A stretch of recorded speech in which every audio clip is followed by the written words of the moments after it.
ನೋಡಿ, ಕಲಬುರಗಿ ಅಷ್ಟೇ ಅಲ್ಲ ಸರ್, ಇಡೀ ದೇಶದಲ್ಲಿ ಸಮಸ್ಯೆ ಆಗಿದೆ.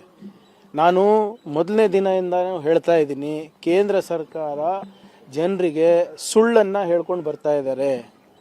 ಸದನದಲ್ಲಿ ನಿಮ್ಮ ಹರ್ದೀಪ್ ಸಿಂಗ್ ಪೂರಿ ಅವರು 75 ದಿನ ಆಗಷ್ಟು ನಮ್ಮ ಹತ್ರ ಇಂಧನ ಇದೆ ಅಂತ ಸುಳ್ಳು ಹೇಳಿದರು. ಅದಾದಮೇಲೆ 25 ಅಂತ ಹೇಳಿದ್ರು.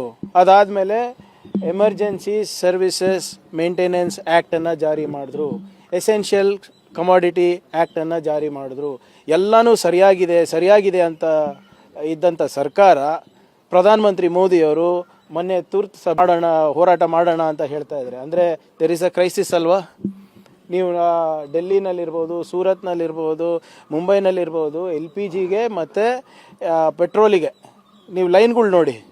ಮಾಧ್ಯಮದಲ್ಲಿ ಅದನ್ನು ಸರಿಯಾಗಿ ತೋರಿಸ್ತಾ ಇದೆ. ಸೋಷಿಯಲ್ ಮೀಡಿಯಾದ ಓಪನ್ ಮಾಡಿ ನೋಡಿ, ಹೇಗೆ ಜನರು ಸಾಲಾಗಿ ಕರೋನಾ ಸಂದರ್ಭದಲ್ಲಿ ಹೇಗೆ ನಿಲ್ತಾ ಇದ್ರು ರೇಷನಿಗೆ, ಡಿಮಾನಿಟೈಸೇಷನ್ ಸಂದರ್ಭದಲ್ಲಿ ಹೇಗೆ ATMಗಳು ಹೊರಗಡೆ ಲೈನ್ ಇತ್ತು, ಅದೇ ಲೈನ್ಗಳು ಇವಾಗ ನಾವು ಕಾಣ್ತಾ ಇದ್ದೀವಿ. ಪೆಟ್ರೋಲಿಯಂ ಸಚಿವಾಲಯ ಯಾವುದೇ ರೀತಿ ಕೊರತೆ ಇಲ್ಲ, ನಾವು ಸರಬರಾಜು ಮಾಡ್ತಾ ಆಯಿತು, ಕೊರತೆ ಇಂಧನದ ಕೊರತೆ ಇಲ್ಲ ಅಂದರೆ ಯಾಕೆ ಟಾಟಾದವರು ಪುಣೆನಲ್ಲಿ ಅವ್ರ ಕಾರ್ ಮ್ಯಾನುಫ್ಯಾಕ್ಚರಿಂಗ್ ಅನ್ನು 50% ಇಳಿಕೆ ಮಾಡಿದ್ದಾರೆ?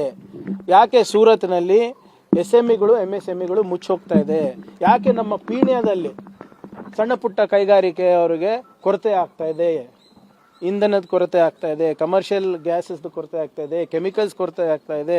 ಮುಂಬರುವ ದಿನಗಳಲ್ಲಿ ನಮ್ಮ ರೈತರಿಗೆ ಫರ್ಟಿಲೈಸರು, ಯೂರಿಯಾದು ತೊಂದರೆ ಆಗ್ಬೋದು ಅಂತ ಕೇಂದ್ರ ಸರ್ಕಾರನ ಹೇಳ್ತಾ ಇರೋದು. ಈಗ ಅವಾಗ ಯಾಕೆ ಸುಮ್ಮನೆ ಇದ್ರು ಹೇಳಿದೀವಿ ಸರ್. ಜಮೀರ್ ಅಹಮದ್ ಖಾನ್ ಅವರು ಎಲ್ಲೋ ಒಂದ್ ಕಡೆ ಮುನಿಸ್ಕೊಂಡಿದ್ದಾರೆ ಅನ್ನುವಂತರ ಹೋಗ್ತಾ ಇಲ್ಲ, ಅಲ್ಲಿ ಪ್ರಚಾರಕ್ಕೂ ಕೂಡ ಅವ್ರು ಹೋಗ್ತಾ ಇಲ್ಲ. ಇನ್ನ ಟೈಮ್ ಇದೆ ಅಲ್ಲ.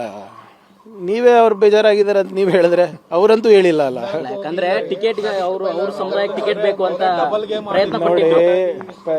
ಪಹಲ್ವಾನ್ ಅವ್ರು ಬಂದ್ರ ಎಲ್ಲಿ ಬಂದ್ರು? ಕಾಂಗ್ರೆಸ್ ಕಚೇರಿಗೆ ಬಂದ್ರ? ಎಲ್ಲ ಆಗಿದೆ ಅಲ್ಲ, ಸಮಾಧಾನ ಆಗಿದೆ. ನಿಮ್ಗೆ ಸಮಾಧಾನ ಆಗಿಲ್ಲ ಅಷ್ಟೇ. ಅವ್ರಿಗೆ ತಕೊಂಡ್ ಬರಕ್ ಆಗ್ತದೇನ್ರಿ? ಯಾರೇ ಯಾವ ವ್ಯಕ್ತಿ ಏನೋ ಇರ್ಬೋದು, ಯಾರಿಗೆ ಹೆಂಗ ಎತ್ತಕ್ ಬರ್ತದೆ?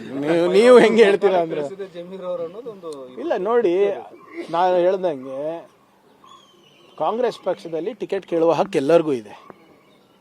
ಸಮಯ, ಸಂದರ್ಭ, ಸನ್ನಿವೇಶ ನೋಡಿ ಕೇಳಬೇಕು. ಅವ್ರ ಕುಟುಂಬದಲ್ಲಿ ನಿಧನರಾಗಿದ್ದಾರೆ. ನಮ್ದು ಒಂದು ಟ್ರೆಡಿಷ್ನಲ್ ಆಗಿ ಒಂದು ಪ್ರಕ್ರಿಯೆ ನಡ್ಕೊಂಡು ಬಂದಿದೆ. ಅದ್ರ ಪ್ರಕಾರನೇ ನಾವು ಎಲ್ಲರಿಗೂ ಮನವಿ ಮಾಡ್ಕೊಂಡ್ವಿ. ಅವ್ರು ಮನವಿಗೆ ಸ್ಪಂದಿಸಿದ್ದಾರೆ. ಸೊ ಇದರಲ್ಲಿ ಕಾಂಪ್ಲಿಕೇಶನ್ ಏನಿದೆ? ಮತಗಳ ವಿಭಜನೆ ಆಗುವ ಆತಂಕ ಇದೆ. ಯಾವುದು ಆಗಲ್ಲ ರೀ. ಯಾವಾಗ ಏಪ್ರಿಲ್ 9th ಎಲೆಕ್ಷನ್ ಇದೆ.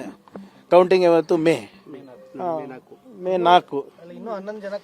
ಮೇ 4 ನಾವು ಜಯಶೀಲರಾಗ್ತೀವಿ. ದಾವಣಗೆರೆ, ಬಾಗಲಕೋಟೆ. ಈಗ ಮೇ 4 ತನಕ ನಿಮ್ಮ ವಿಶ್ಲೇಷಣೆಗಳು ಹೆಂಗೆ ನಾವು ತಾಳ್ಬೇಕು ಅಂತ